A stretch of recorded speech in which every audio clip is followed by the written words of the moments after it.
Hi, this is Stephanie Miller from The Stephanie Miller Show. Please enjoy this exclusive clip from my show on Political Voices Network. So, in the adult bully stack, the headline is Donald Trump Jr. Oh, Donald Trump Jr. talks castration of MSNBC host with Elon Musk and Joe Rogan. He bantered with John Jr. bantered with Elon Musk and Joe Rogan over which MSNBC shows they would host if Musk ends up buying the network. I don't think he's buying the network. I think No, they're he's not going to. He's joking. trolling you. Right. Trump said, "Oh, okay, Elon Musk and Joe Rogan, since this is getting interesting, I'll throw my hat in the ring as well. I'll mimic Lawrence O'Donnell, minus the castration, of course. That's a bridge too far." Rogan said, "If you buy MSNBC, I'd like Rachel Maddow's job. I'll wear the same outfit and glasses, and I'll tell the same lies." We just well, I'm glad he's for trans rights. Malcolm, we talked earlier the story about, there's obviously been a huge reaction to Joe and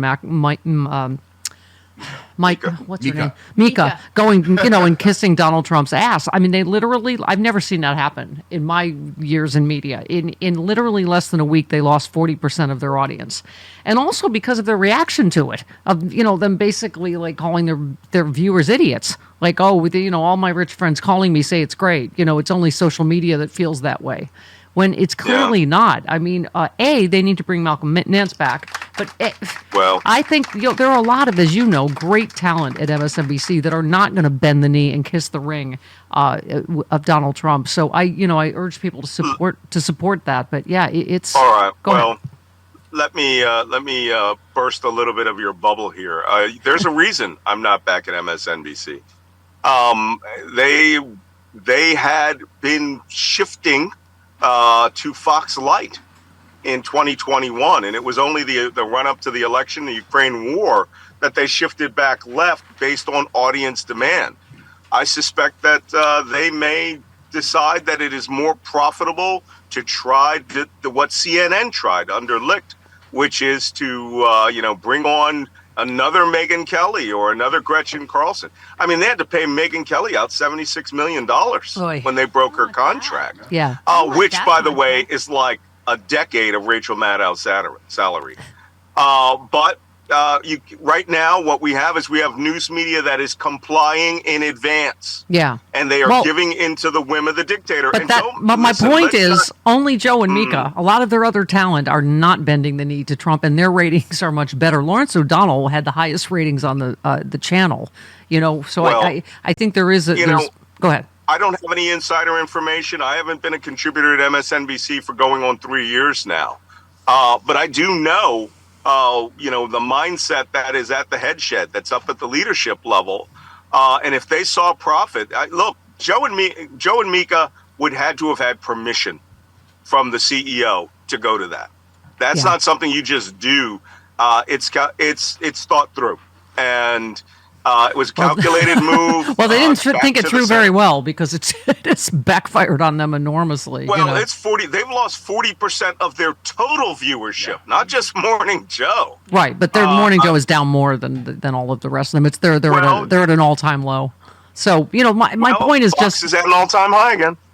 Yeah. Oh, no, I know. Absolutely. Well, I think part of it is obviously depression and exhaustion that clearly, you're going to feel on the Democratic side, and they're feeling, what's the word? Triumphant over on the right. So they want to. So I think some of that is cyclical. But I'm just saying we need progressive warriors out there like you more than ever. By the way, you retweeted someone who said if Trump lost in 2020 and got to run again, there's no reason Harris shouldn't be allowed to run again. She ran an amazing campaign in 107 days.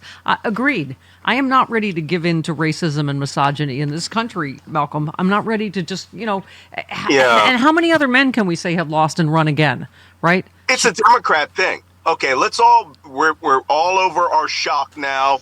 We're in the past the denial phase. It's time for us all to grow up and really be introspective about this. And I don't mean me getting lectured by white guys about how we lost the white male neo-Nazi vote, and that's why we lost this election. Somehow, 7 million Democrats did not show up to this election. It was 81 million in 2020. It's supposedly 74 million right now that showed up. We need to be more introspective and understand that the two major factors that drove this election were not economics. It was racism and misogyny. Thank you. And misogyny first. Apparently, Yeah. people just do not like women in America, to the point where they would vote to take away all of your rights, vote against a woman who is offering them everything that they want. So now we are entering in the FAFO stage of what it's like to be ruled by incompetent, Yeah. racist, sexist, neo-Nazi, fascist, loving, white guys who are going to destroy this country. They're already damaging the economy. And people are saying, well, that's why we voted. No, it's not.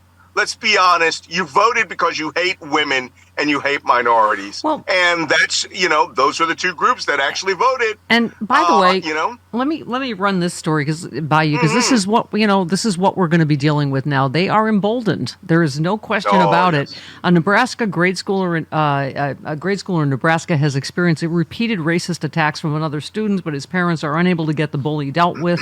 A third grader at Falling Waters Elementary School said the other boy asked him to spell the N-word and told him that's what you are. He said his tormentors allegedly kneed him twice in the groin and called him a racial slur. So the bullies are now forcing little black kids to write the N-word. I mean, yeah, well, this is the least of what you're going to see. I warned about this in 2020. I said, if they win, these people will see themselves as the self-appointed enforcers of Trump's will. That is coming. That is coming. What that child experience was just a reflection of what's being said in the House. The N-word, they want full use of that. They want to see themselves as the people who can actually come out and do what they want. They will enforce Trump's will. This will lead to death. This will lead to bloodshed. And they don't have a problem with it because, as I see all the time, their commentary about how they have all the guns.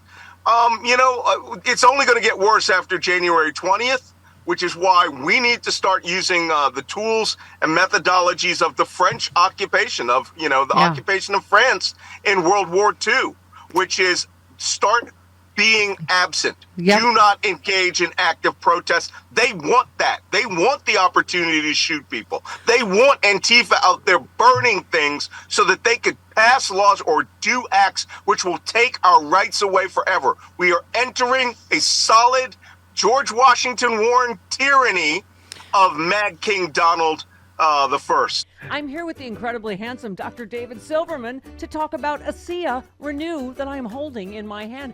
This stuff is amazing. Revitalizing Redox Gel. You hold up, you have you can it comes in drink form, and this is the gel form. I love, first of all, that supermodel Carol Alt will be promoting this. She's taken so many jobs from me, so I am so happy. Just to give some context, because I have to tell you that this is very unique. This is not a pharmaceutical, it's not a nutritional product.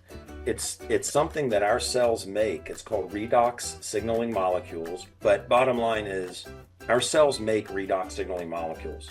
Your body makes it right now, but we all made more of it when we were younger. What's in this bottle is in you. It's in me, right? But I'll be 64 in 2 weeks, and I feel like I'm 30 years old. I've been drinking this for 13 years. Wow. Doc, what a thrill to meet you and to hear more about this, because, it's you just kind of go, oh, it works, but to hear about the why is fascinating to me.